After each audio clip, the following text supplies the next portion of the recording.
I dag så har jeg taget dig med udenfor, så at du kunne lave lidt træning udendørs med dig selv og din familie, hvis du har en, der sidder hjemme også og trænger til motion.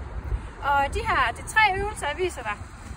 Og de kan gøres ved en bænk, eller på en kantsten hjemme ved din husdør, eller hvis du har en trappe ude i din have. Det er sådan set kun fantasien, der sætter grænser, og de kan sådan set også bare laves helt nede på jorden. Men jeg viser dem lige på lidt opsatser her. Den første øvelse hedder en Cossack squat. Og der skal du have den ene fod op på dit trappetrin eller dit kant. Og det her ben, det skal forblive strakt. Og så squatter du. Squat. Squat. God løftet brystkasse. Faldgruppen her er, at kroppen den vil gerne gøre det nemt for sig selv, så den kan godt finde på at bare sige squat. Squat. Så der kom numsen ikke ned, der bukkede jeg bare for min kameramand. Så squat.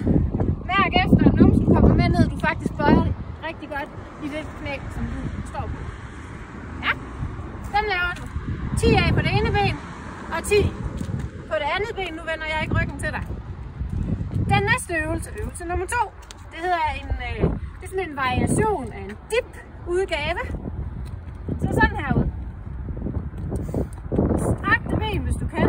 Så siger du 1, 2, 3, 1, 2, 3, 1, 2, 3, 1, 2, 3, 1, 2, 3, 1, 2, 3. Det gør du også 10 gange. Så 3 dips og 3 spjæt, det tæller 1 gentagelse. Og dem laver du 10 af. Ja. Så har jeg en sideplanke. Du skal stå godt på den nederste fod, vær sikker på, at du ikke glider.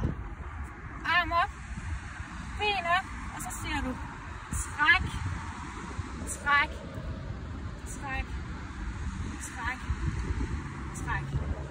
Så du tydeligt kan mærke, at du trækker sammen på siden, bruger dine sidemuskler, dine ballemuskler, og så vender du rundt og laver 10 på den anden side.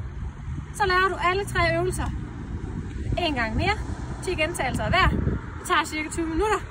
Så er du frisk og fyldt med krudt energi til at sidde lidt mere på hjemmekontoret. God weekend!